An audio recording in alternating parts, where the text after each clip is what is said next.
امام قرطبی رحمۃ اللہ علیہ اور دیگر مفسرین نے بیان فرمایا کہ قرآن کریم میں اللہ تعالیٰ نے یہ جو فرمایا والفجر، فجر سے مراد عید الاضحیٰ،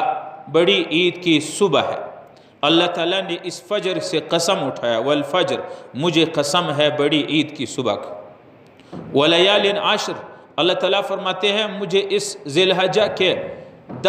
پہلے 10 دن کی قسم ہے۔ اور والشفع والوتر، اللہ تعالیٰ فرماتے ہیں جفت کی قسم اور طاق کی قسم۔ طاق سے مراد ہے یوم عرفہ، 9 ذی الحجہ، جہاں بیت اللہ میں حاجی عرفات کے میدان میں کھڑے ہوتے ہیں، اس سے طاق رات کو، اس کو وتر کہتے ہیں۔ والشفع، اور جفت سے مراد ہے 10واں ذی الحجہ، عید الاضحیٰ کا دن۔ تو علماء نے بیان فرمایا کہ یہ بہت عظمت والے ایام آنے والے ہیں، جس کے بارے میں اللہ تعالیٰ نے قرآن میں بیان فرمایا والفجر ولیال عشر، اللہ تعالیٰ فرماتے ہیں مجھے فجر اور ان 10 ایام کی قسم، اور شفع اور وتر 9 ذی الحجہ یوم عرفات اور 10 ذی الحجہ۔ اور حدیث میں بھی آپ صلی اللہ علیہ وسلم نے فرمایا، حضرت عبداللہ بن عمر رضی اللہ عنہ کی روایت ہے، وہ کہتے ہیں قال رسول اللہ صلی اللہ علیہ وسلم، آپ صلی اللہ علیہ وسلم نے فرمایا ما من ایام اعظم عند اللہ ولا احب الی اللہ من العمل فیہن، تمام سال میں اللہ رب العالمین کو جو ایام، جو دن محبوب ہے اور عظمت والے دن ہے، اللہ کو محبوب ایام ہے، اس میں اللہ کو پسندیدہ ہے مومن کے عمل، فیہن من هذه الایام العشر، اس 10 دنوں سے اللہ کو زیادہ عظمت اور مبارک دن اللہ کے اس پورے سال میں نہیں ہے۔ فَأَكْثِرُوا فِيهِنَّ مِنَ التَّهْلِيلِ، اللہ کے نبی نے فرمایا یکم ذی الحجہ سے 10 ذی الحجہ تک اس میں زیادہ لا الہ الا اللہ،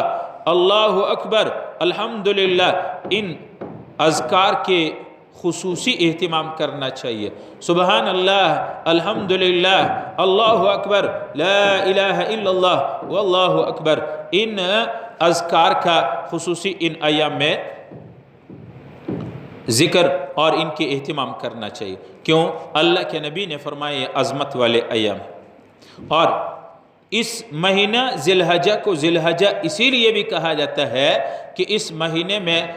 مسلمان 2 بڑے اعمال کرتے ہیں، 2 بڑے اعمال کرتے ہیں، ایک ہے قربانی اور ایک ہے حج بیت اللہ۔ یہ 2 ایسے عظیم عمل ہے کہ سال بھر میں یہ نہیں ہوتے ہیں۔ اس مہینے میں ذی الحجہ کے مہینے میں حج اور قربانی کے بڑی بڑی عبادات یہ مسلمان ادا کرتے ہیں۔ حج کے بارے میں تو آپ کو پتہ ہے کہ وہ ان 10 ایام میں حج ادا ہوتا ہے، اور اللہ کے نبی نے حج کے بارے میں کیا فرمایا؟ من حج فلم یرفث ولم یفسق خرج من ذنوبہ کیوم ولدتہ امہ، جو آدمی صحیح طریقے سے حج کرے گا، اس میں کوئی فسق، فجور، بدعملی نہ کرے، گناہوں سے ایسے صاف ہو جاتا ہے جیسے بچہ جس دن اپنی ماں سے جنا ہے۔ تو اس لیے ایک مہینہ یہ ذی الحجہ، خصوصاً یہ جو 10 ایام ہے جس کے بارے میں قرآن میں اللہ نے قسم اٹھا لیا، مجھے قسم ہے ان 10 دنوں کے، اس لیے ان 10 ایام میں ایک عمل مومن جو کرتے ہیں وہ حج، اور دوسرا عمل جو مومن ان ایام میں کرتے ہیں خصوصاً 10ویں ذی الحجہ یوم عید الاضحیٰ، بڑی عید کے دن، وہ کیا ہے؟ وہ قربانی کا عمل ہے، وہ قربانی ہے۔ اور یہ قربانی ایسا عمل نہیں ہے کہ صرف امت محمد صلی اللہ علیہ وسلم کے لیے، آدم علیہ السلام سے لے کر کے حضور صلی اللہ علیہ وسلم تک تمام انبیاء علیہ السلام کی تمام امتوں میں یہ رہا ہے کہ وہ قربانی کرتے رہے۔ قرآن کریم میں اللہ تعالیٰ فرماتے ہیں لِكُلِّ أُمَّةٍ جَعَلْنَا مَنْسِكًا، ہر امت کے لیے ہم نے قربانی کی عبادت مقرر کی ہے، لِيَذْكُرُ اسْمَ اللَّهِ، تاکہ وہ جانور کو ذبح کر دے، اللہ کے نام یاد کرے، علی ما رزقہم من بہیمۃ الانعام، جو جانور جو دولت اللہ نے دی ہے اس کو ذبح کر کے اللہ کی عظمت کا اقرار کرے، اے میرے پروردگار مجھے تیرے سے محبت ہے، مال سے نہیں ہے، تیرے نام پہ میں جانور کیا تو تیرے نام پہ میں سب کچھ قربان کرتا ہوں۔ مسلمان جب قربانی کرتا ہے یہ اللہ کی محبت کے ایک ثبوت ہے کہ اللہ مجھے تیرے سے محبت ہے، اس لیے تیرے نام پہ تیرے حکم پہ میں قربانی کرتا ہوں۔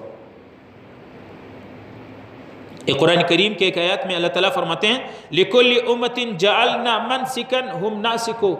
ہر امت کے لیے اللہ نے قربانی کے وقت مقرر کیا، اور یہ قربانی کوئی نئی چیز نہیں ہے جو ابھی ہوا ہے،